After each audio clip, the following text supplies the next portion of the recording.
Alors bonsoir tout le monde. Bonsoir. Ce soir on va commencer le premier shiur de cette année du jeudi soir sur la tfila. La tfila c'est quelque chose d'assez fort, d'assez intéressant, d'assez puissant comme on va le voir. On avait fait il y a quelques années sur la tfila du matin, les brachot, vous vous rappelez on avait fait la bracha du matin, etc. Cette année on va vraiment regarder la prière de Shabbat. Mais pour vraiment comprendre comment fonctionne la prière du Shabbat, on est obligé de faire ça en deux temps. C'est-à-dire qu'une partie du shiur sera sur vraiment la compréhension de la prière, comment elle fonctionne. Et la deuxième partie sera sur la prière de Shabbat en soi, qu'est-ce qu'on dit et pourquoi on le dit et à quoi ça sert. Alors on va donc faire ça vraiment en deux parties. De la même façon, quand on va apprendre la tfila, le texte, vous allez voir qu'il y a une partie qu'on va faire en traduction simple, on va rentrer un petit peu dans le détail et puis on va faire comme on a fait l'année dernière. On va vraiment ramener un petit peu le Zohar et la Kabbalah qui vient nous expliquer le pourquoi du comment de chaque chose. Vous allez voir qu'il y a des choses vraiment super intéressantes dans la tfila. Alors la première chose qu'on pourrait se poser quand on parle de la tfila en général, de la prière, c'est est-ce qu'une prière est tout le temps efficace ou pas? Est-ce que ça sert toujours à quelque chose de faire la prière, de faire la tfila ou pas? Et la première chose à savoir, c'est qu'une prière, quelle qu'il soit, de la façon dont on l'a faite, quoi qu'il se passe, elle est efficace. Mais la question, c'est efficace à quoi? Parce qu'une personne qui va faire une prière et qui ne va pas savoir ce qu'il dit, ce ne sera peut-être pas la même façon, la même chose, la même puissance que celui qui va comprendre ce qu'il dit. Comme on raconte qu'il y avait une fois une grande épidémie dans un village, et il y a quelqu'un qui était un paysan, mais qui savait faire un petit peu la prière, et qui va dire à tout le monde, écoutez, c'est moi qui fais l'office aujourd'hui. Et il prend la place de l'officiant et il commence à chanter, il fait lentement, il fait fort, il fait vraiment avec concentration et tout. Et quand il arrive à Baruch Ata Hashem Mevarech Hashanim, béni soit Dieu qui bénit l'année pour qu'on ait le business, etc., etc. Lui il fait Mevarech Hanashim, qui bénisse les femmes qui sont en bonne santé. Et en fin de compte ça a fonctionné.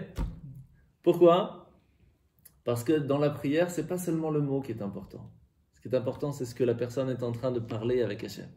Ça, c'est une chose extrêmement importante. Et donc, vous pourrez voir quand on apprend la Hamida, alors on ne va pas faire la Hamida tout de suite, parce qu'avant d'arriver à la Hamida, il y a quand même pas mal de choses. Il y a l'Echon Eranena, l'Echadodi et tout, vous allez voir, c'est assez intéressant. Mais quand on fait la Hamida, on peut comprendre les choses de façon extraordinaire. Berosh Hashanah et Katevu Nakipour, par exemple, vous pouvez lire qui va vivre et qui va pas vivre. Ça peut vouloir dire qui ne va pas vivre du tout, ou qui va vivre dans la santé ou qui ne va pas vivre dans la santé. Ça dépend comment on écoute les choses. Qui va être brûlé, qui va partir dans l'eau. Ça peut être vraiment de façon littérale, ou c'est qui va vraiment avoir la chaleur de la Torah et qui va vivre dans le feu, ou celui qui va vivre dans l'eau, qui va être dans le plaisir. Donc on peut traduire et vivre la tfila de plusieurs façons différentes.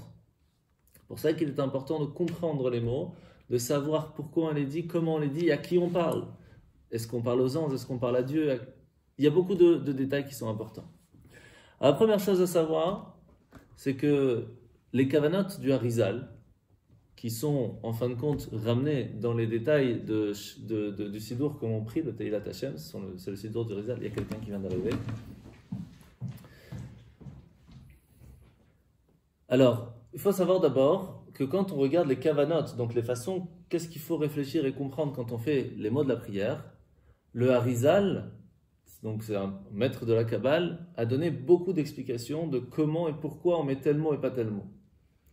Quand on regarde le Sidour en règle générale, il y a les Sidours classiques, ça peut être le Patach, le Teilat Hashem, le Ish Matzliach, etc. Il y en a d'autres avec des traductions, il y en a d'autres avec des explications, et il y en a d'autres avec plein d'explications secrètes. Vous prenez par exemple le Sidour du Likutei Torah, donc c'est le niveau de la, Torah, de la prière, comme on a appris l'année dernière sur la paracha. C'est extraordinaire. Enfin, on va faire un petit peu, parce que c'est énorme. Il y a le Sidour du Tzemach Tzedek. Chaque mot, il est coupé en 50 pour comprendre pourquoi il y a un Vav ou il n'y a pas un Vav, pourquoi il y a un Yud, pourquoi il est marqué sans Yud. On doit lire avec un Yud, c'est extraordinaire.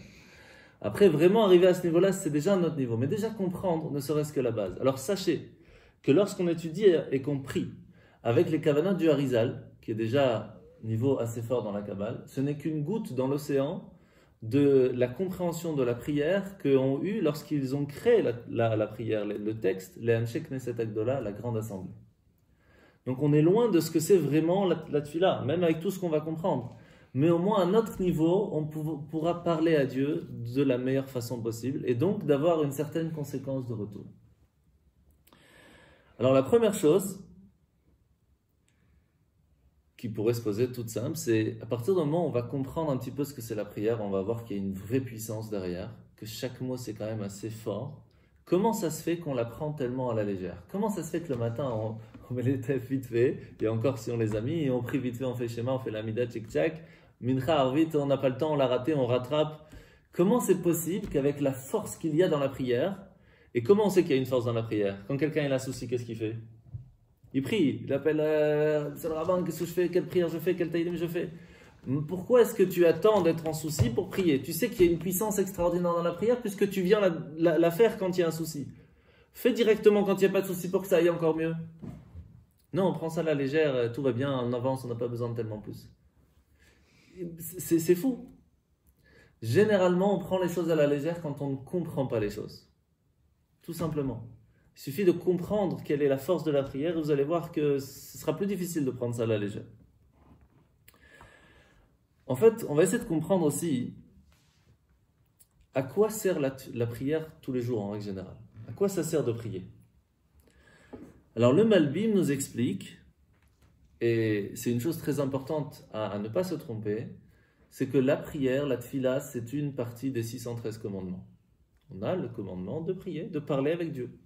Après, de quelle façon on prie, c'est un autre détail. Mais on a un commandement de prier. Pourquoi c'est important de savoir ça? Parce que, quel est le commandement? Qu'est-ce qu'Hachem attend de nous lorsqu'on prie? Tout simplement une seule chose, qu'on vient et qu'on lui dit, on demande à Hachem, par exemple, la santé, la réussite ou autre. Pourquoi on va faire ça? Parce que ça va montrer qu'on est en train de dire à Dieu, on sait que tout est dans tes mains. Et la preuve, c'est qu'on te demande. Le fait même qu'on vient et qu'on lui dit, on te demande quelque chose parce qu'on sait qu'il n'y a que toi qui peux nous aider, c'est ça l'ordre qu'Hachem il vient nous dire, c'est rappelle-toi que c'est moi qui gère le monde. Ça c'est la tefila. Ça c'est la base de la tefila. Ce qui nous fait comprendre une chose très importante, c'est que si Hachem a exaucé nos prières, c'est bien. S'il n'a pas exaucé nos prières, c'est bien. Pourquoi c'est bien? Parce qu'on a fait la tefila. La tefila n'est pas spécialement d'attendre un retour à ce qu'on a demandé. Le but de prier, c'est de dire à Dieu, on sait que tout est dans tes mains. Se rappeler que c'est lui qui gère le monde. Ce qui fait que ça a en fin de compte fonctionné la demande, ou que ça n'a pas fonctionné la demande. Nous, on a fait le job d'avoir prié, de faire la mitzvah, de prier. C'est comme si quelqu'un dit, bon, moi je vais faire la mitzvah du lulav, mais j'attends un retour. Quel rapport? Tu as la mitzvah de faire la mitzvah du lulav, tu as fait le lulav, Shalom Israël, tu as fait ta mitzvah. Tu dois aller dans la souka, tu attends un retour? Non, tu as la mitzvah de faire le souka, tu as fait la mitzvah du souka. On t'a demandé de faire la tefila, tu as fait ta tefila? Oui, tu as fait un retour, il y a un retour. Il n'y a pas de différence. La mitzvah est faite. Tu as mis les tefilines, tu attends un retour? Pas spécialement, pourquoi? Tu as la mitzvah de mettre les tefilines, tu as fait la mitzvah des tefilines. La prière, elle a une force de plus, c'est qu'elle amène aussi un retour précis sur ce qu'on a demandé. Donc en fin de compte, la base même de la tefila, c'est parler avec Hachem, se rappeler que c'est lui qui gère. Quand même, même si c'est vrai qu'on ne doit pas spécialement attendre obligatoirement un retour, le but de la prière, c'est de demander des choses pour que ça arrive. Donc si ça n'arrive pas, il y a quand même un petit souci qui s'est passé. Alors voyons voir, est-ce que ça existe des prières qui peuvent être dites et qu'il n'y a pas de retour en fin de compte? Qui est une des personnes les plus extraordinaires dans l'histoire? Moshe Rabbeinu. Est-ce que tout ce qu'il a demandé, il a reçu? Presque. Et à un certain moment, il va prier une fois, 2 fois, 100 fois, 300 fois, 355 fois. Vaïtranan. Et il prie, Hachem, s'il te plaît, fais-moi rentrer en Israël, fais-moi rentrer en Israël. Et c'est pas qu'il prie juste Baruch Ata. Moshe Rabbeinu, d'accord? Il parle avec Hachem direct. 300... Et qu'est-ce qui se passe? Il y a un certain moment, Hachem lui dit, stop, arrête de prier. Je ne vais pas te dire oui. Stop. Parce que si tu pries encore une fois, je serai obligé de te dire oui. Mais je ne veux pas te dire oui. Alors arrête. Imaginez que vous priez comme ça 355 fois, vous demandez 1 milliard. Et puis Hachem, il vient, il dit non, stop, je serai obligé de te le donner. Si tu me demandes encore une fois, je serai obligé de te le donner. J'ai pas envie de te le donner, ne me demande pas. Qu'est-ce que vous allez faire? On va se gêner. Moshe, il s'arrête. Il sait que la prière, elle a son job, c'est de parler avec Hachem, de se rappeler que c'est lui qui gère le monde. Il sait qu'on a la possibilité de demander des choses. Il sait. Et il en profite, il le fait, c'est le job. Mais par contre, si Hachem il lui dit stop, c'est stop. C'est-à-dire qu'il y a des fois, on peut demander, on a fait ce qu'il fallait, et pourtant Hachem il veut pas quand même. C'est-à-dire que ça peut arriver. C'est pas grave, c'est comme ça. Et il sait pourquoi. Mais, est-ce que ça veut dire que les 355 prières de Moshe n'ont rien servi? Est-ce que ça n'a vraiment rien servi du tout? Bien sûr que non. Pourquoi? Parce qu'une prière, c'est quoi? C'est faire une demande sur une chose spécifique. Imaginez qu'une personne, elle a dans le ciel, elle a une sorte de bouteille, d'accord, qui fait 1 litre. Chaque fois qu'on met une larme ou qu'on prie, qu'on fait un télim, qu'on fait une prière, ça met une goutte. Dans 1 litre, il y a combien de gouttes? Il y a plein. Mais à force de demander, ça se remplit.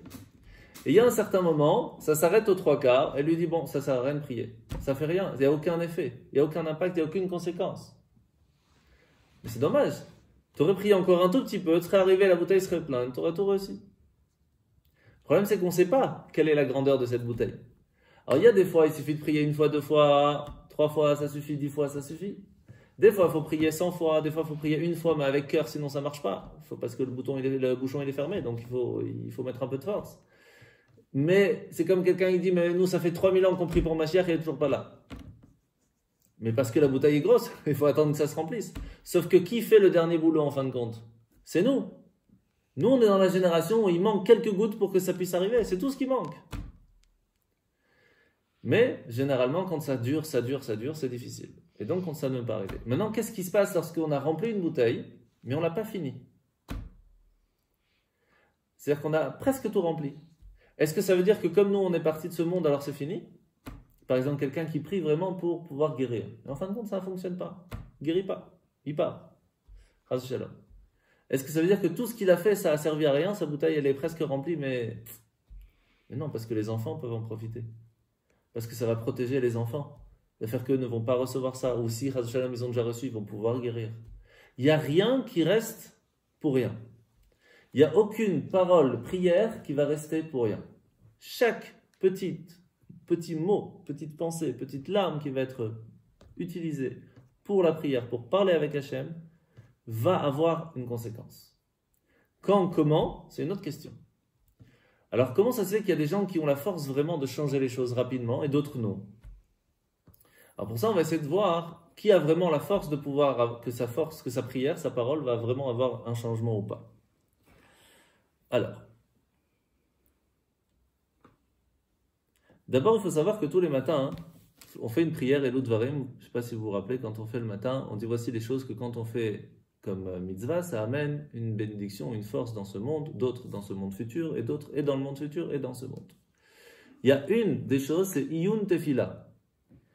Iyun Tefila, ça veut dire prendre un moment dans la prière et comprendre, réfléchir à ce qu'on est en train de dire. Ça amène une récompense dans ce monde, mais le capital de cette récompense, c'est où? Dans le monde futur. On le dit tous les matins. Regardez, si vous avez le Teilat Hashem.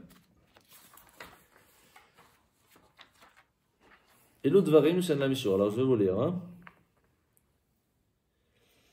Alors, voici les préceptes dont l'homme consomme le fruit dans ce monde et dont le capital de la rétribution est préservé pour le monde futur. Et entre autres, on a quoi? Iyun Tefila, comme ils traduisent ici, la concentration dans la prière. Donc, quelqu'un qui prie, qui fait vraiment, il met toute sa tête dedans. Et qui reçoit en fin de compte une rétribution dans ce monde qui est petite par rapport à ce qu'il attend. Est-ce que ça veut dire que sa prière n'a rien servi? Pas du tout. Le capital de toute la récompense de sa force de compréhension et de concentration dans sa prière, c'est où? C'est plus tard, dans le monde futur. Donc, il n'y a aucune prière qui est dite pour rien. Alors, la question est toujours présente en fin de compte. On prie pour avoir une certaine guérison, avoir une certaine réussite dans un projet ou autre, et pourtant ça ne fonctionne pas. Pourquoi? Est-ce que c'est quand même une question, c'est pas évident. On prie, vraiment, on pleure, on fait de tzedaka, on fait tout ce qu'il faut et pourtant ça marche pas. Avant de commencer vraiment à répondre à ça, il faut essayer de se rendre compte d'une chose quand même assez intéressante. Imaginez, enfin c'est même pas imaginer, il faut vraiment comprendre qu'on est en train d'aller devant Dieu et lui dire comme ça, tu sais bien, Hachem, que je sais très bien que si tu as envoyé telle maladie à telle personne, c'est qu'il y a une raison pour ça, sinon tu ne l'aurais pas fait.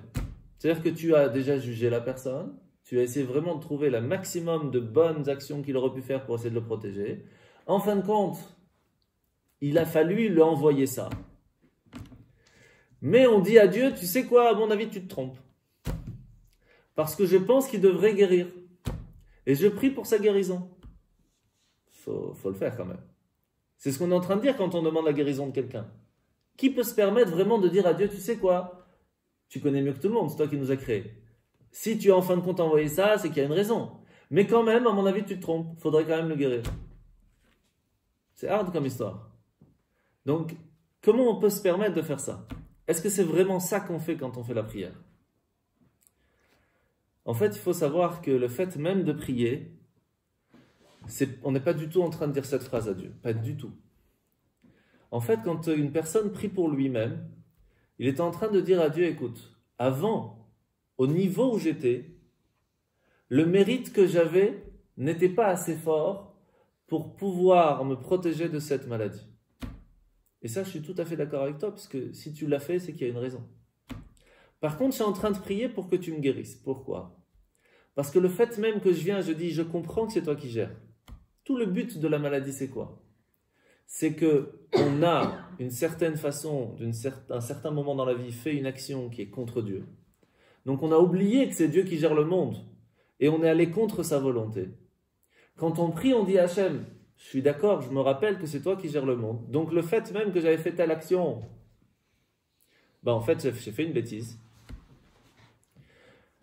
Et donc je ne suis plus maintenant la même personne. Puisque j'ai évolué, je comprends que c'est toi qui gères le monde. Puisque j'ai évolué, puisque je ne suis plus la même personne, refais ton jugement. Parce que, pourquoi tu m'envoies la maladie? Parce que j'étais telle personne, mais je ne suis plus la même personne maintenant. Puisque j'ai compris ça. Donc, puisque je ne suis plus la même personne, change le jugement et guéris-moi. Ça, c'est la force de la prière. Et ça fonctionne quand la personne, elle prie pour soi-même. Quand une personne, elle prie pour une autre, quelqu'un qui est malade, et qui ne sait pas prier, ou quand quelqu'un vous appelle, faites Teilim pour telle personne, il est malade. Quand on fait Teilim pour lui, il n'a pas compris, lui, il ne pense pas à tout ça. Alors, est-ce que ça fait vraiment un effet? Est-ce que ça fait un changement? Est-ce que là-haut, Hachem, il peut dire, oui, c'est plus la même personne maintenant, il a changé, et donc, il mérite de guérir? Oui ou non? Alors, on va voir. En fait, qu'est-ce qui se passe? Quand une personne est dans ce monde, elle vient pour un but. Quand le but n'est pas fait, ça ne sert à rien qu'il reste. Quand le but est à moitié, c'est-à-dire qu'il est un peu dans le chemin mais ça ne va pas, Hachem lui envoie un rappel. Ça peut être une maladie, un problème dans le boulot, une galère, voiture qui claque, ça peut être plein de soucis. C'est des rappels. Et il y a un certain moment, la personne va recevoir une certaine maladie. Et qu'est-ce qui va se passer? Il y a une autre personne qui va prier pour lui. Qu'est-ce qui se passe dans le ciel? Mais regardez qu'est-ce qu'il est en train de faire. Cette personne, sans rien faire, elle a permis à une autre de ne pas perdre son temps et de faire une prière. Donc c'est déjà un mérite de plus.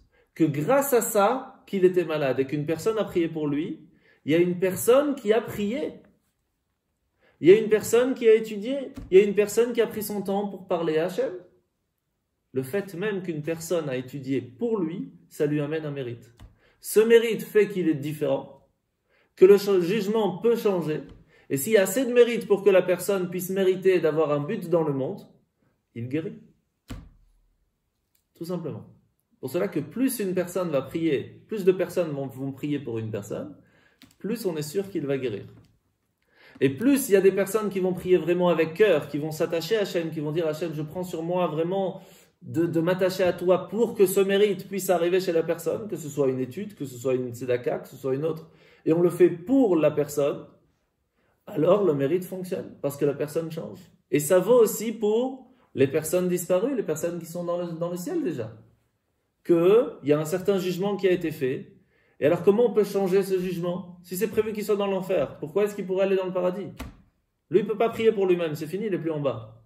Le fait même que nous, on va faire une bonne action, qu'on va prier, qu'on va faire une bracha, qu'on va faire quelque chose, une étude pour cette personne, va faire que la personne va changer, le jugement sera différent. Donc, chaque parole, chaque prière qu'on va faire va avoir un impact et une conséquence. Ça, c'est sûr et certain. Pour vous donner une petite idée, une petite blague, il y avait une fois au ciel un rabbin et un chauffeur de bus qui arrivent. Vous connaissez ou pas? Non? Allez, magnifique. Ils arrivent devant le bon Dieu. Hachem, il dit, bon, seul rabbin à l'enfer, seul chauffeur, Gan Eden direct. Bakara. J'ai pas arrêté de faire des discours, des prières. Et lui, il fait que rouler. Comment ça marche? Je dis, mais chaque fois que tu parles, tout le monde s'endort. Chaque fois que lui, il roule, tout le monde prie. Donc le fait même de faire une action, ça peut changer et donner un mérite à la personne. Ok? Donc maintenant on a compris ça, on va essayer de voir un petit peu comment fonctionne la prière. La prière est séparée en plusieurs parties, mais il y a quand même deux parties de base. La première partie c'est Avot Tikkun, la deuxième partie c'est Tmidim Tikkun. C'est quoi la différence? Alors c'est beaucoup d'explications, on va faire ça en résumé en 2 mots. La première chose, c'est Avot. Ça veut dire les parents, c'est-à-dire qu'on est en train de parler à son père en disant « Papa, je sais que c'est toi qui gères, c'est toi qui as les clés de la maison, c'est toi qui a le compte en banque, donc je viens te parler », ce qu'on a expliqué avant. Donc la partie prière en base, se rappeler que c'est Hachem qui gère le monde. Et que par cela, Tikkun, on réussit à se réparer, à changer, à devenir différent. La deuxième, c'est Temidim Tikkun. Tmidim, ça vient du mot Tamid. Quand il y avait le temple, on amenait un sacrifice. Sacrifice Tamid, un sacrifice éternel, tout le temps, tous les jours, matin, midi, soir, etc. Pourquoi on fait la prière aujourd'hui? Pour rattraper, ça rattrape, ça change, ça a la place des sacrifices qu'il y avait dans le temple. Donc c'est ces deux choses bien différentes. Il ne faut pas mélanger. La partie qu'on parle avec Hachem, c'est une chose. La partie qui rattrape le korban, le sacrifice, c'est une autre. Les deux aujourd'hui sont dans le même endroit, mais c'est deux paroles différentes, deux pensées différentes. Comment on sait que c'est bien deux choses différentes? Quand la Gemara, le Talmud nous parle de l'oubli de l'ordre qu'il y avait dans les bénédictions de la Hamida, c'est-à-dire que dans le temple, à un certain moment, il y a eu une question, quel ordre on fait? Par quoi on commence la Hamida? Quels sont l'ordre? Est-ce que d'abord on fait Chonanadat, après on fait pour la guérison, après on fait... Ils avaient oublié l'ordre. Alors je vous pose une question, ils sont devant au temple, d'accord? Ils parlent avec Hachem tous les jours, ils vivent avec Hachem. Comment ils ont pu oublier l'ordre des bénédictions? Vous m'expliquez? Comment c'est possible? L'histoire, c'est que le temple était présent. Ce qui fait qu'ils amenaient un sacrifice à Dieu, une demande à Hachem, quand il y avait une demande spécifique. Quand il y avait un problème de guérison, ils amenaient un sacrifice et une prière pour la guérison. S'il n'y avait pas besoin de guérison, ils ne faisaient pas la prière de la guérison. Ils n'avaient pas besoin. Pourquoi? Parce que la prière de guérison qu'on rappelle à Hachem, qu'on sait que c'est lui qui donne la guérison et la santé, ils n'avaient pas besoin de la faire, parce qu'ils avaient le temple. Donc ils n'avaient pas besoin de faire la prière de la guérison et de la santé de façon normale et automatique pour se rappeler que c'est Dieu qui gère. Parce qu'ils avaient le temple, ils faisaient les sacrifices tous les jours. Ils ne devaient la faire que lorsqu'ils avaient besoin de ça. Ce qui fait que des gens, ils venaient, ils faisaient 3-4 prières, l'autre il faisait 5, l'autre faisait 2, l'autre faisait 1, l'autre faisait 7. Parce qu'ils faisaient que pour la demande. Mais quand le temple est parti, la question s'est posée. Quel est l'ordre? Parce que là, maintenant, il va falloir choisir, comme on doit tous les faire. On n'a pas le choix, il faut choisir qu'est-ce qui est avant quoi. Et en fin de compte, c'est Chonanada. D'abord, c'est la connaissance de tout qui va nous permettre d'avoir la suite.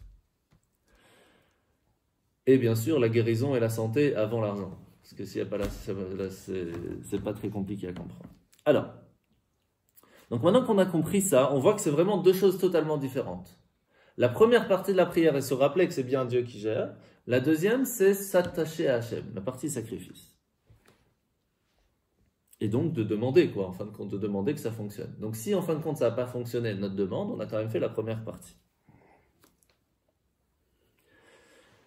Alors, une des choses qui est quand même assez dommage, c'est que généralement aux enfants, ou même aux adultes, on apprend le fonctionnement de la prière, des rouages de la prière, mais on n'apprend pas c'est quoi la prière. On apprend, voilà, on commence par ça, on finit par ça, on fait d'abord la louange. Ok, c'est bien de savoir comment ça fonctionne, c'est bien d'apprendre à lire, etc. Mais on n'apprend pas l'impact quotidien, la force, la puissance de ce que c'est la prière. Et c'est ce qu'on va essayer de voir, on va prendre dans les mots, on va essayer de traduire, de comprendre, d'expliquer. Première chose, est-ce que notre prière à nous a la même force que la prière d'un tzaddik? Alors pour comprendre, il faut essayer de comprendre pourquoi la prière du tzaddik elle est plus facilement acceptée que la nôtre. Parce que ça on le voit, à Tachlé, c'est pas compliqué, on voit bien que quand nous on prie un tzaddik qui prie, c'est direct. Donc pourquoi ce serait différent? Alors d'abord, la puissance et la force de la prière, ça se trouve où? Dans qui? C'est pas au ciel. C'est surtout dans le cœur de chacun de nous. D'accord? Je ne sais pas si vous connaissez, mais il y avait une histoire où le Baal Shem Tov est arrivé une fois dans un village et tout le monde disait, mais nous, on n'a pas besoin tellement de prier, tellement difficile. On va avoir le paysan cordonnier qui est là-bas dans la ville, on lui demande, il fait la bénédiction, tout va bien, direct. Comment c'est possible? Même avec un tzaddik, c'est pas aussi fort des fois. Comment lui, il dit oui, ben ça va aller, et puis tout va bien. En fin de compte, qu'est-ce qui s'est passé? Il est parti le voir. Et il lui dit, Makara. Alors il dit, ben c'est très simple, j'ai rien fait de spécial, mais il y avait une fois toute une famille qui était emprisonnée. J'ai donné tout mon argent, j'avais déjà pas grand-chose, vraiment tout. J'avais pleuré même pas de quoi manger pour leur donner la possibilité de sortir de prison. Depuis ce jour, quand je dis quelque chose, ça se fait directement. Je ne sais pas pourquoi, mais c'est comme ça que ça marche. Je dis, bah, maintenant je comprends. Tu as donné ta vie pour une autre, ta force de parole et d'action est tellement forte que là-haut, quand tu dis quelque chose, ça se fait. Donc on ne doit pas spécialement être un grand tzaddik pour que notre prière ait un impact. Mais il faut que notre niveau d'action au jour le jour soit du même niveau pour qu'on puisse dire à Hachem, quand je dis quelque chose, ça doit se faire, parce que je mérite.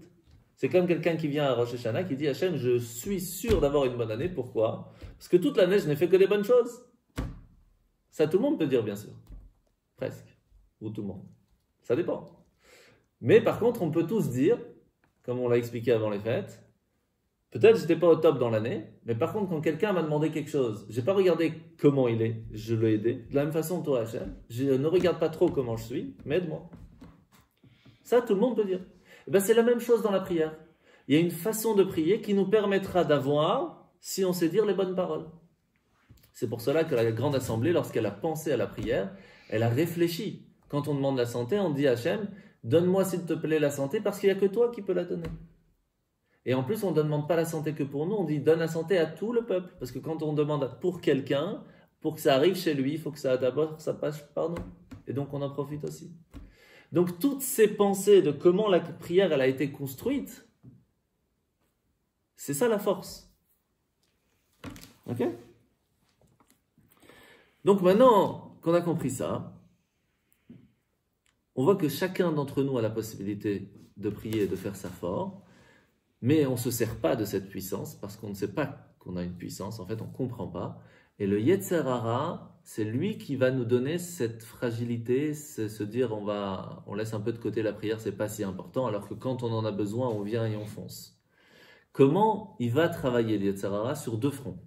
La première chose, c'est qu'est-ce que ça change, minyan, pas minyan, synagogue, pas synagogue, à l'heure, pas à l'heure, ça ne change rien. Fais, prie, parle à Dieu il t'entend de toute façon. C'est vrai ou c'est pas vrai? Bien sûr. Dieu il nous entend, quoi qu'il se passe. Sauf que, quand on est seul, il y a un ange qui vient, qui va prendre la prière, vérifier d'abord si ça mérite de l'amener jusqu'à Dieu. Quand on est 10, c'est filtré beaucoup plus facilement, parce qu'on est 10. Et quand on est 10 et qu'en même temps on fait ça comme il faut, alors Hachem il descend carrément, il vient nous écouter. Donc alors bien sûr qu'il y a une différence, mais c'est pas grave.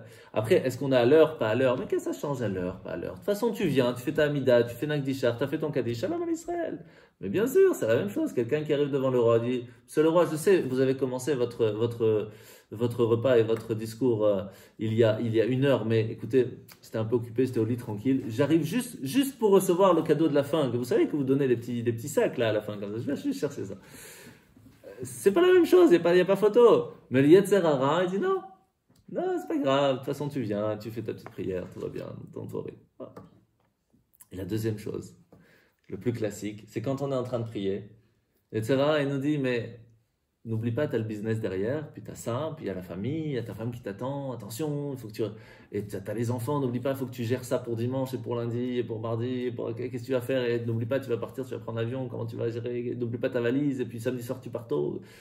Et en fin de compte, la prière se passe, on a pensé que à la semaine, on n'a pas pensé à Shabbat. Un classique. Je parle même pas de la semaine, on pense de toute façon à la semaine, mais alors Shabbat, moi. Ça, c'est la force de Yetzer Hara. Pourquoi il fait ça? D'abord, sachez que si le Yetzer Hara ne vous embête pas pendant la prière, c'est que la prière ne vaut pas grand-chose. Le fait même que le Yetzer Hara vient vous embêter, ça montre que ça a une force, ça a une puissance. Parce qu'il ne veut pas, il essaye de tout faire pour ne pas que vous le fassiez. Donc il faut être content qu'il vient vous embêter. Maintenant, il faut savoir comment réussir à le battre. Alors, à partir du moment où quelqu'un il sait qu'il a dans sa main une arme extraordinaire, mais qu'il y a quelqu'un qui le bloque, dit « Oublie, t'en sers pas, ça ne te sert à rien, ça ne va pas te changer grand-chose. Laisse-la de côté, range-la dans le coffre, un jour si tu as vraiment besoin, tu l'utiliseras, maintenant oublie, ça ne te change pas grand-chose. » Alors il sait qu'il a une arme forte, mais bon, il n'a pas besoin, donc il laisse tomber. Et quand quelqu'un il sait qu'avec cette arme, il peut changer le monde, et qu'il comprend comment il peut changer le monde, comment il peut tenir son monde, il peut tout changer, alors il va dire à la personne « Écoute, fais ce que tu veux avec toi, mais moi, je sais ce que j'ai dans les mains. Et je sais ce que je vais faire avec. Laisse-moi tranquille. » Alors il va dire, mais non, mais viens jouer, viens, on va penser à autre chose, il y a des choses plus importantes. Laisse-moi tranquille, je suis en train de prier avec Hachem, je suis en train de parler avec le roi des rois. Je peux lui demander ce que je veux, tout ce que je veux. Alors, comme quand on est petit, on est encore enfant, on est encore très pur, pour cela qu'un enfant, quand il prie, sa force de prière est directement écoutée. Au point que quand un enfant, le matin, il fait Modéani, Dieu il demande aux anges de se taire pour pouvoir l'écouter. Vous imaginez ce que ça veut dire? Hachem demande aux anges, dans les 7 cieux, on ne va pas rentrer dans les 7 cieux, etc., mais de se taire pour pouvoir écouter cet enfant. Donc quand il y a un souci vraiment grave, qu'est-ce qu'on fait d'abord? On demande à des enfants de prier, de faire un teilim pour la personne. Parce que la prière d'un enfant, c'est direct à Hachem. Mais c'est peut-être pur, mais ça n'a pas beaucoup de compréhension. Donc après, pour que ce soit précis sur une chose précise, il faut que ce soit aussi un adulte qui précise à Hachem pourquoi l'enfant a prié. C'est important aussi. Donc en fait, c'est plusieurs choses ensemble qui vont construire tout ça. Alors comment ça se fait qu'il y avait une fois un matin, quelqu'un qui a dit, bon allez, à partir de maintenant, tous les matins, je suis au minyan. Il arrive dans sa voiture, pas de batterie. Juste ce matin-là, il voulait aller à la Sina, il n'y a pas de batterie, ça ne marche pas, ça ne démarre pas. Il n'est pas content. Il dit Hachem, écoute, ça ne va pas. Moi, je fais un effort pour toi, hein. Et toi, juste là, tu m'embêtes. C'est pas sympa. Je vais raconter ce qui s'est passé. Quand j'étais à Francfort, à un certain moment, après Farbrengen et tout, on a pris la décision qu'on va tous les matins au mikvé. Tous les matins au mikvé.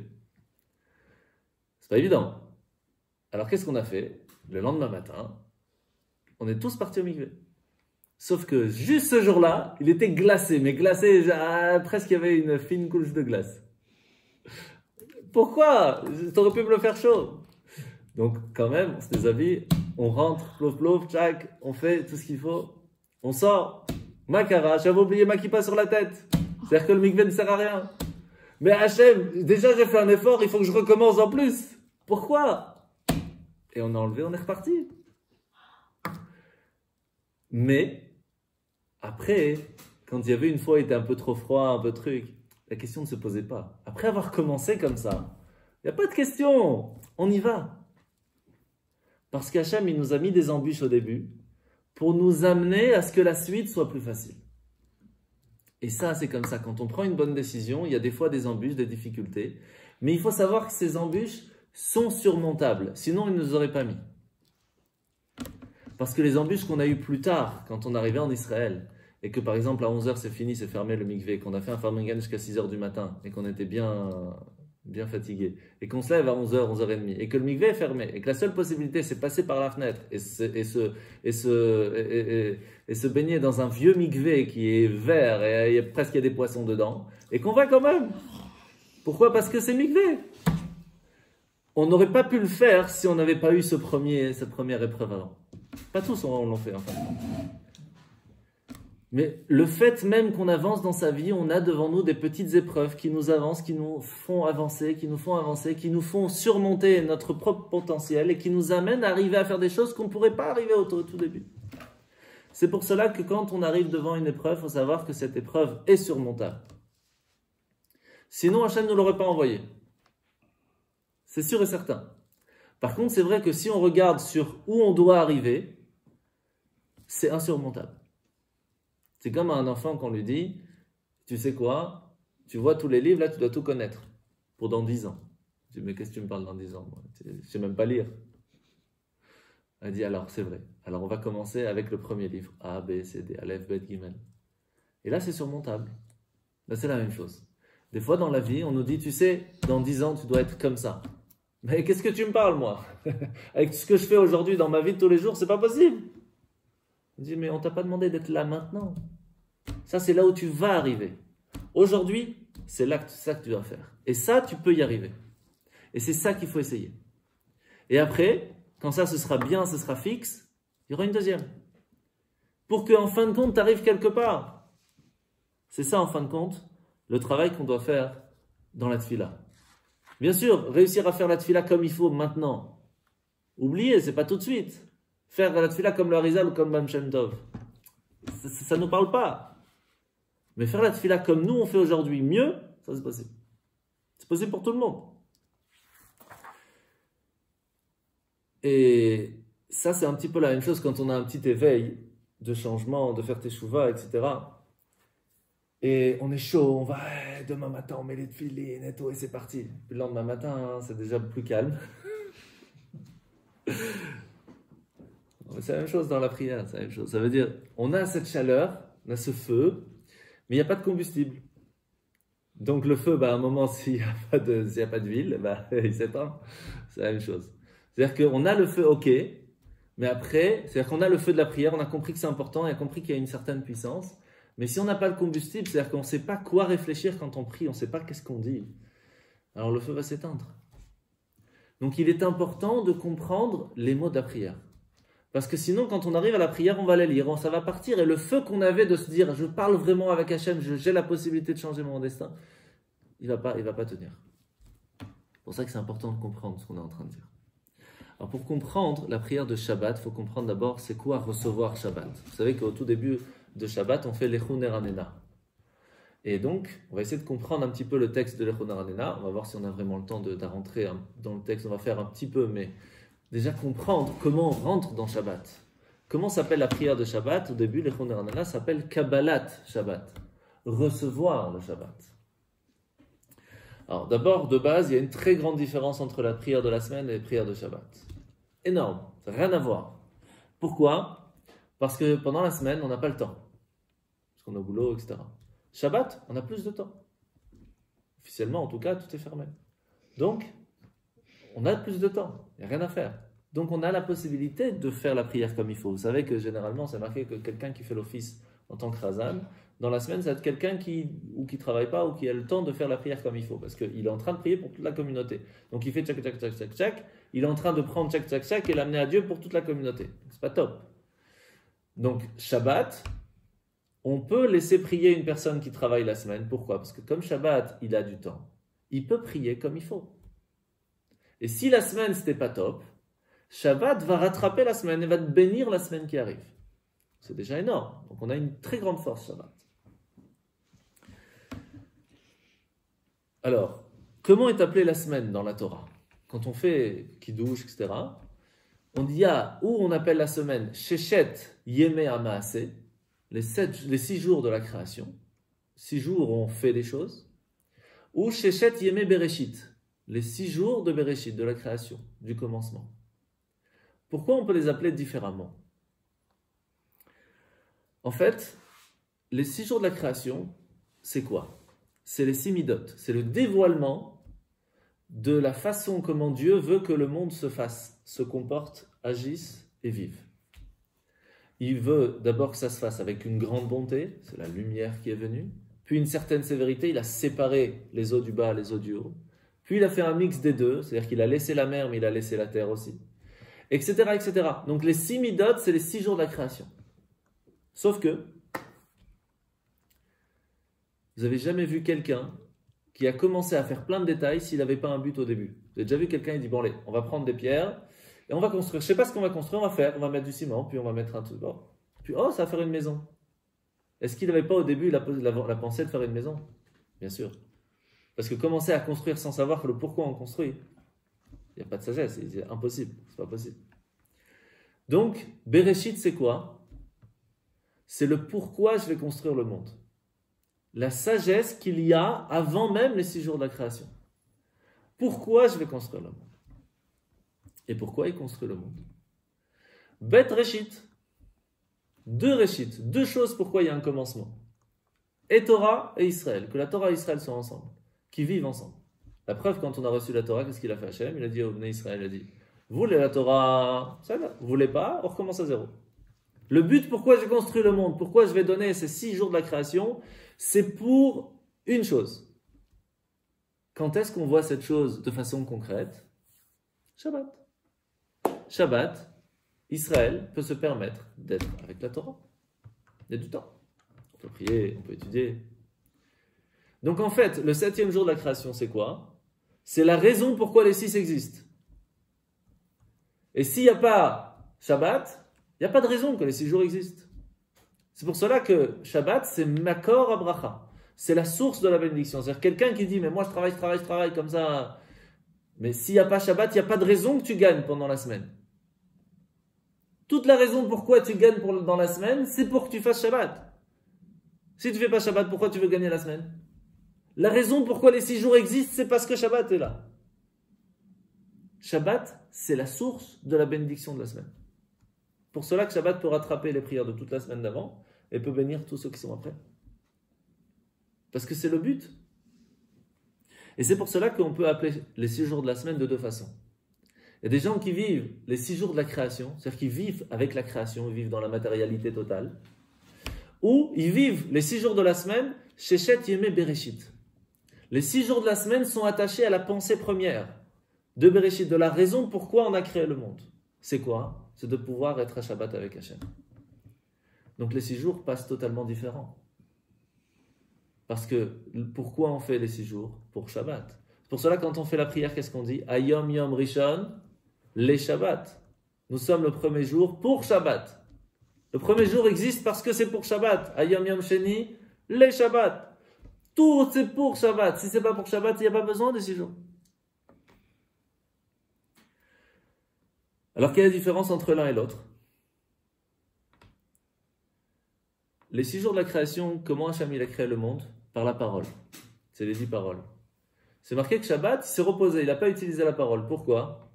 Parce que le Shabbat a été créé par la pensée, par la sagesse, par la raison. Le Bereshit, c'est Shabbat. Le fait même qu'il a pensé que tout le monde, pourquoi il a créé, c'est pour Shabbat. Shabbat n'est que la raison de pourquoi est-ce qu'il... Vous avez compris? C'est pour cela qu'il ne faut pas parler pendant Shabbat du business.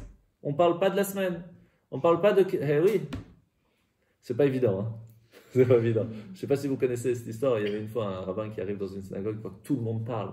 Et c'est une synagogue, il y a plein de riches. Tout, c'est top. Et puis il fait un discours pendant 3 heures. Il ne faut pas parler de business pendant Shabbat et tout. Il vient l'année prochaine, ils sont tous pauvres. Il dit, Makara. Il dit, mais parce que tout le business se faisait pendant Shabbat. Maintenant, ils peuvent lui parler.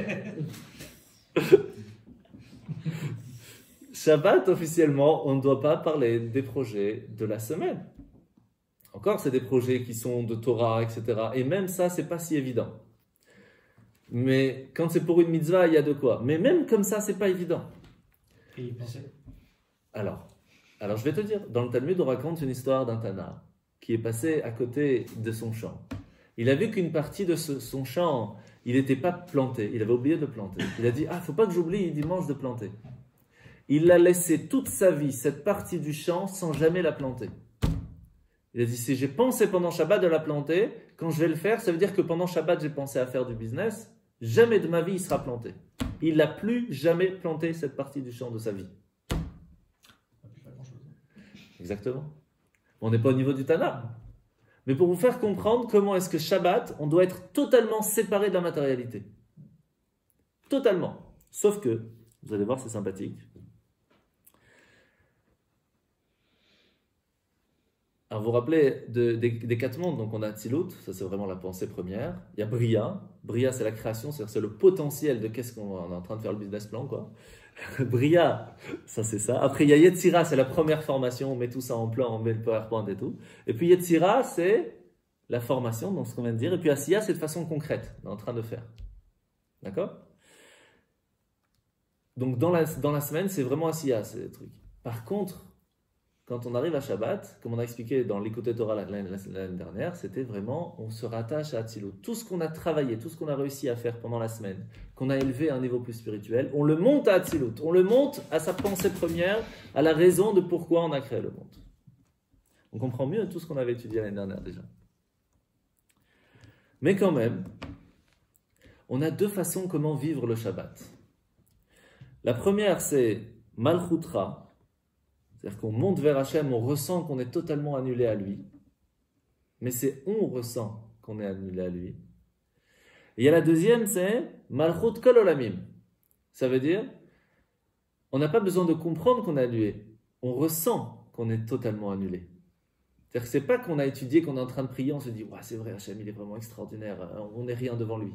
Non, le fait même qu'on est à Shabbat, on ressent que c'est Shabbat. Ça peut se faire après qu'on a déjà ressenti, après de vivre ce que c'est vraiment un Shabbat. Alors, il y avait une fois quelqu'un qui a fait une très très grande mitzvah, qui est parti voir le Rav, et le Rav il a dit, demande-moi ce que tu veux, je te le donne. Il a dit, je voudrais ressentir le même Shabbat que vous. Il a dit, t'es sûr? Parce que c'est pas évident. Il dit, oui, je voudrais vraiment ça. Il dit, d'accord. Vendredi arrive, à peine il a allumé sa femme allume les bougies, il s'évanouit. Sa femme ne sait pas quoi faire. Alors le Rav dit, t'inquiète pas, tout va bien. Ils font la Havdalah, il se réveille, il dit vite, il faut préparer Shabbat. Et il court, il va acheter, il va truc, il prépare, vendredi. Après l'allumage des bougies, paf, il s'évanouit. La femme me dit, faites quelque chose, je ne peux plus rien faire. Il dit, je vais t'expliquer. Le niveau, comment moi je ressens le Shabbat, n'est pas apte à lui parce qu'il n'a pas la compréhension du Shabbat. Son corps et son esprit n'est pas apte à recevoir ça. Il ne peut pas. Donc toute la semaine, il vit avec Shabbat, mais quand arrive Shabbat, c'est trop fort pour lui. Donc, alors il dit, qu'est-ce qu'on fait? Il dit, mais le problème, c'est quand on donne un cadeau comme ça, on ne peut pas l'enlever. Donc maintenant, il va falloir qu'il vienne chez moi, que je lui apprenne c'est quoi Shabbat, pour qu'il puisse vivre le Shabbat et vivre aussi la semaine comme il faut. Donc pendant plusieurs années, jusqu'à qu'il a réussi à vivre Shabbat. Donc on peut vivre Shabbat de deux façons. Ou on vit Shabbat parce qu'on essaye, on comprend, on apprend, on vit, on prie, etc. Et on comprend qu'on est dans un jour spécial. Ou alors, à force d'arriver à ça, on ressent Shabbat. C'est-à-dire que quand déjà on est jeudi, on se dit, ça y est, Shabbat arrive. Et c'est kef. Et vendredi arrive, on se prépare. On oublie le boulot, c'est fini le boulot, on est vendredi. C'est-à-dire que la question ne se pose pas. Et vous voyez ce que je veux dire? On ressent Shabbat totalement différent. Et ça, c'est les deux étapes. La première étape, c'est vendredi soir. Vendredi soir, c'est Kabbalat Shabbat. Ça veut dire on doit arrêter le travail, mais on est encore dans mode travail dans la tête, on vient à peine de finir. Et on reçoit Shabbat. On est un peu entre les deux. On est encore habillé avec les habits de la semaine, où on est à peine sorti, on finit le boulot, on ferme vite et on vient vite. Donc on est moite-moite. Ça, c'est quand on est par nous-mêmes. Le matin, quand on se réveille de Shabbat, c'est le kiff, on se réveille plus tard. Celui-là est à 10h, on arrive, on prend un petit café, on fait une petite étude. C'est un autre monde, rien à voir. C'est pas qu'on sort du boulot, on se lève, on est déjà dans Shabbat. On vit avec Shabbat. C'est deux étapes totalement différentes. Alors après, il y a une troisième, celle du Shabbat après-midi. Mais ça, on va vraiment en parler bien plus tard. C'est vraiment un autre niveau. Et donc, pour résumer, on a ce qu'on appelle le vendredi soir, c'est Avodat Abirurim. Pendant la semaine, c'est travailler à prendre la matérialité et y faire une bénédiction pour la faire évoluer. Prendre le bas et l'amener vers le haut. Shabbat, c'est l'inverse. C'est profiter de ce qu'on a amené vers le haut pour qu'il nous ramène de retour une certaine bénédiction. C'est pour ça que dans la semaine, généralement, celui qui profite du monde, c'est vraiment pas joli. Parce que à la place de prendre le monde pour lui donner un certain but, on ne fait qu'en profiter. Donc prendre une bonne glace pendant la semaine, c'est vraiment pas top. Par contre, Shabbat, c'est une mitzvah de prendre une bonne glace. Pourquoi? Parce qu'on n'a pas le travail d'aller chercher quelle est la partie spirituelle de la glace. C'est pas notre job, Shabbat. Shabbat, c'est profiter. Shabbat, oneg. Parce que le travail d'aller chercher quelle est la partie spirituelle, c'est pas notre job. Shabbat, elle est automatiquement ouverte. Mais comment elle peut être ouverte? Parce qu'on a déjà ouverte pendant la semaine. C'est pour cela qu'une fois, il y a quelqu'un qui est rentré dans la synagogue et il était en train de manger son chulent. Baal Shem Tov, il dit, oh, c'est rare de voir un taureau avec un chapeau et des péotes en train de manger un chulent. C'est-à-dire que on peut très bien manger un chulent en étant un taureau avec un chapeau et une kippa.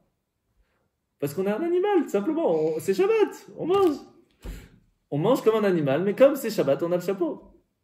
C'est-à-dire que si pendant la semaine, on a travaillé à faire attention à ne pas trop profiter du monde, à essayer de transformer la matérialité en spiritualité quand arrive Shabbat, alors on est un mensch en train de manger et de profiter de la vie parce qu'on a transformé cette vie, cette matérialité. Mais si pendant la semaine, on n'a pas tellement transformé cette matérialité, on en a profité, alors la seule différence qu'il y a à Shabbat, c'est qu'on a un chapeau et une kippa sur la tête. Extérieurement, mais pas intérieurement. Mais au moins, il y a ça. Au moins, il y a un chapeau. C'est toujours ça. Donc, en fait, on peut vivre Shabbat de façon totalement différente. C'est un peu le repos du combattant, mais s'il n'a pas combattu, il n'y a rien à se reposer. C'est la même chose.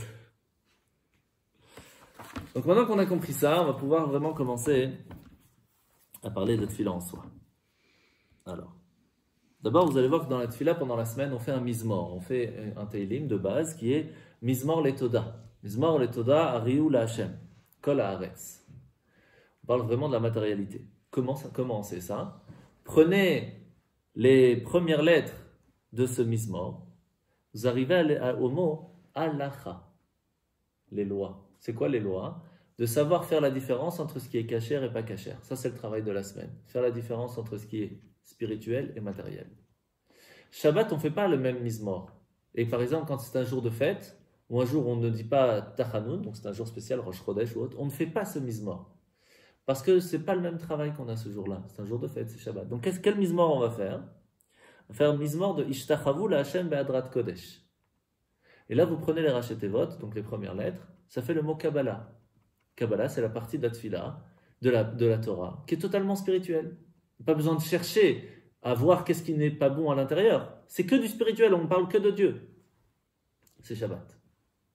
Dans le petit mot Torah, je ne sais pas si vous avez remarqué, mais on parle exactement de la même chose. On parle de la partie de la Torah où le Zohar il dit il y a une partie qui vient de l'arbre de la connaissance du bien et du mal et une autre qui vient de l'arbre de la vie éternelle. Mais en fin de compte, la Torah, c'est tous la même. Mais étant donné qu'il y a une partie qui est attachée à la matérialité, cette partie de la Torah est en exil. Et à nous de la faire sortir. Mais Shabbat, ou quand on étudie la Kabbale, on n'a pas besoin de faire un travail spécifique. On parle que de spiritualité.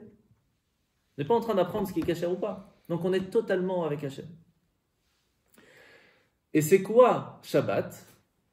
Me'ein olam haba. Ça veut dire 1/60 du kiff qu'on va avoir à Mashiach. 1/60 de la possibilité de ressentir Dieu à Shabbat. Et encore, nous on n'a même pas 1/60 de ce que les sages et les tzadikim ressentent. Donc quand tu auras Mashiach, c'est 60 fois plus que Shabbat. C'est énorme. C'est quoi la différence? C'est l'histoire du Streimel. La différence, c'est que pour l'instant, à Shabbat, quand on mange, on peut manger comme un taureau avec un Streimel.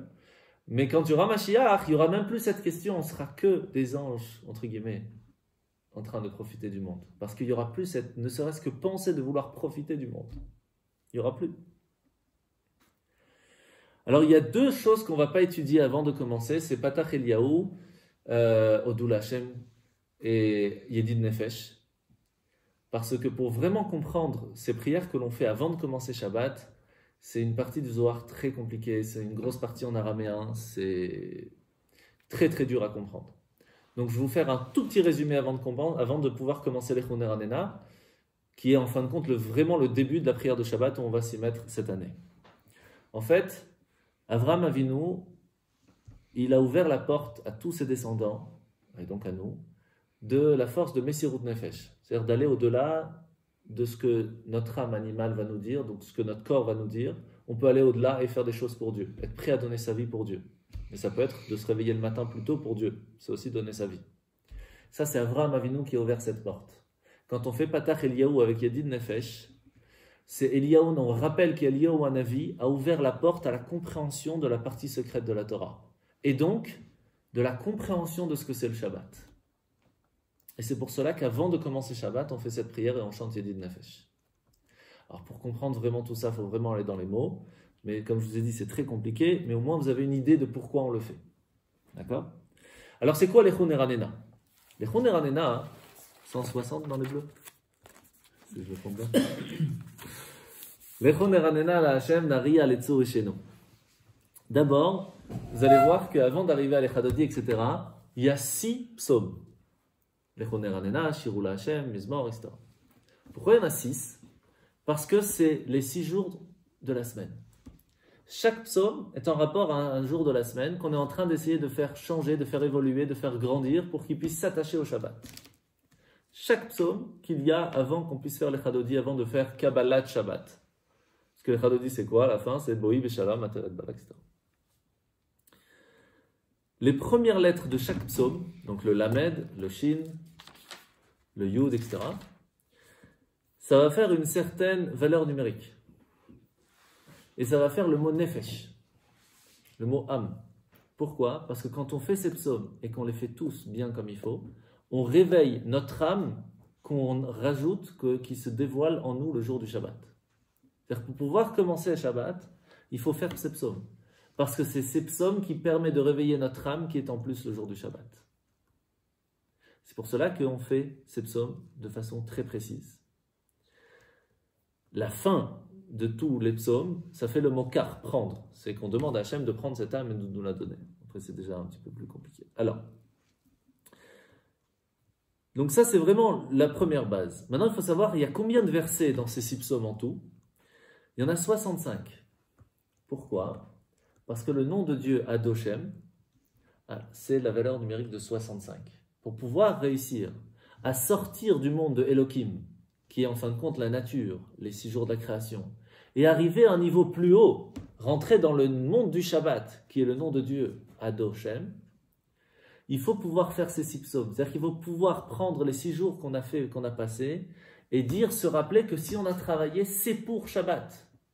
Quand on a transformé, grâce à ces 6 psaumes, la semaine, alors on passe de niveau. On change, on n'est plus dans la semaine. C'est fini. Maintenant, on peut vraiment accueillir Shabbat. Donc on va essayer de comprendre qu'est-ce qu'il y a dans ces 6 psaumes qui va nous permettre de faire tout ça. Alors la base de l'Echouner Hanena, c'est quoi? On est à l'heure ou on est en retard? Tout juste, on ne va pas trop aller... Okay. La base de l'Echouner Hanena, on va faire vraiment quelques versets aujourd'hui. Je savais que c'est ça, on n'en pourrait pas faire plus. Donc l'Echouner Hanena, la base, c'est quoi? On a dit c'est le premier jour de la création. D'accord? La base, c'est quoi? Au tout début, c'est Asher Beyado Merkera Haaretz Vetoafat Arimlo. C'est-à-dire que tout le but, c'est, on est en train de dire, il va falloir se prosterner devant Hachem. Il va falloir se rappeler que tout ce qui s'est passé depuis le début de cette semaine, en fin de compte, toute la réussite, c'est pas grâce à nous, c'est grâce à Dieu. Première base quand on commence la prière de Shabbat. Se rappeler que tout vient de lui.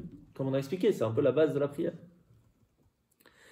Et si on n'arrive pas à faire ça, alors à la fin de ce psaume, qu'est-ce qu'on dit? Arbaim Shana Kut Bedor. 40 ans on est resté dans le désert parce que les explorateurs ils ont oublié que c'est Dieu qui gère le monde. Parce que quand ils sont arrivés d'Israël, ils ont dit non, ça vaut pas le coup, parce que Hachem ne va pas nous aider là-bas, etc. À cause de ça, 40 ans dans le désert. Alors on est en train de se dire à soi-même et à dire à toute la communauté, réfléchissez à ce que vous pensez. Les 6 jours de la semaine ne sont pas grâce à vous, ils sont grâce à Dieu. Parce que sinon, 40 ans, vous allez galérer encore. C'est vraiment la première base de Lecha Noranena. Alors on va faire vraiment dans les mots. Lechu Neranena, Lechu d'abord. Lechu ça veut dire allons. D'accord? Ça veut dire quoi allons? C'est encourager. Dire à la personne, viens on va quelque part. Viens on va commencer à oublier la partie matérielle, on va oublier la semaine et on va rentrer dans Shabbat. Viens, on y va.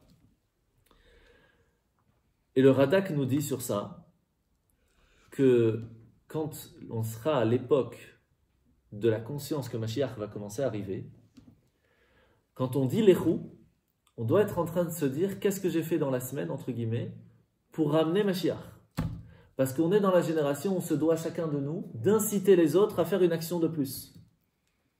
Et précisément encore plus le jour de Shabbat. Est-ce que pendant la semaine, j'ai fait attention que quelqu'un a mis des tefilines? Est-ce que j'ai fait attention que mes enfants ont mis? Est-ce que j'ai fait attention que ma famille a mis? Est-ce que j'ai fait attention que mes amis ont mis? Est-ce que j'ai fait attention que toutes les femmes que je connaisse, ils ont allumé les bougies ce vendredi? L'echou. Est-ce que j'ai fait ce job? Bon, c'est vrai que quand on fait comme ça, on fait différemment la prière. Neranena la Hashem. Naria la Hashem, les tsurishenu. Alors c'est quoi? On va découper ça en deux. La première chose, Naria, c'est troua, c'est sonner le chauffard. Pour qui? Pour Hachem. Sauf que là, on va voir qu'Hachem, on va lui donner deux noms différents. Ou on va dire la Hachem, ou Naria, les tsurishenu, pour notre rocher. C'est quoi la différence? D'abord, la base de pourquoi on parle du chauffard, parce que le chauffard, on le fait de façon publique. Le fait même qu'on est en train de rappeler que c'est Dieu qui gère le monde et qu'on doit inciter chacun à faire une bonne action, on ne doit pas le faire que de façon privée. On ne doit pas simplement faire, nous, notre Torah de façon privée. On doit le montrer de façon publique. On ne doit pas avoir peur, on doit être fier de faire Shabbat comme il faut, de mettre les tefilines. On ne doit pas faire ça en cachette. Non. On montre. Quand on est en train de faire un business et que c'est l'heure de Mincha, on s'arrête. Je ne sais pas si vous connaissez l'histoire de ce shliach en Californie qui cherchait à avoir un très très grand rendez-vous pour pouvoir ouvrir un Bet Chabad. Et il lui fallait des millions pour pouvoir avoir le bâtiment, mais vraiment des millions. Il a réussi à organiser plein d'investisseurs qui étaient là présents et tout, etc. Et en fin de compte, il arrive là-bas, il commence la présentation et puis dit « Excusez-moi 2 minutes, mais je suis obligé de m'arrêter. Je n'ai pas encore fait Mincha, donc imaginez, ce n'est pas des juifs. Hein. Je dois m'arrêter pour faire l'office et je reviens dans quelques minutes. » Il dit « Mais ça va? Tout va bien ?» Et il s'arrête. Il met son chapeau, il met son gartel, il commence à faire Mincha. Devant une dizaine d'investisseurs, c'est des milliardaires. Hein. Et ils attendent. Ils attendent. Et il finit sa présentation, et puis il y en a un qui se lève et dit « Écoutez, généralement, je suis très dur à donner.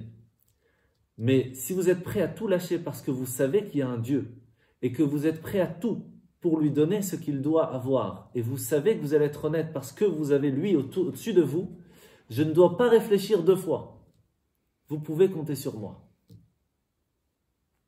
Si nous, on sait qu'il y a Hachem avec nous, et on le fait de façon publique, on n'a rien à craindre. On n'a rien à craindre. C'est même mieux comme ça que les gens vont nous respecter. Ça, c'est la première base du shofar. La deuxième chose, c'est comment on doit montrer ça. On voit qu'on montre ça à un juif et à un non-juif pas de la même façon. Lechu neranena la Hachem. Neranena, c'est chantons à l'Éternel. Quand on dit Hachem, ici on parle à un non-juif, plus précisément. Pourquoi? Parce que quand on dit Hachem, on parle en fait le maître du monde. Le maître du monde, c'est pour tout le monde. Pas de différence, juif, non-juif, c'est le maître du monde.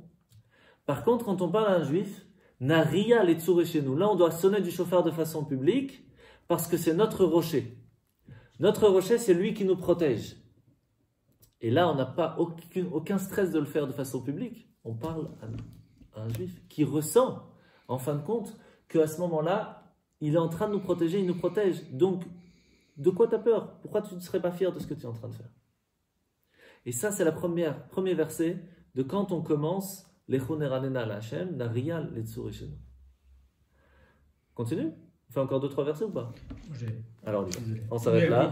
Non, on s'arrête là. On continuera de toute façon. On a fait un verset, c'est pas mal.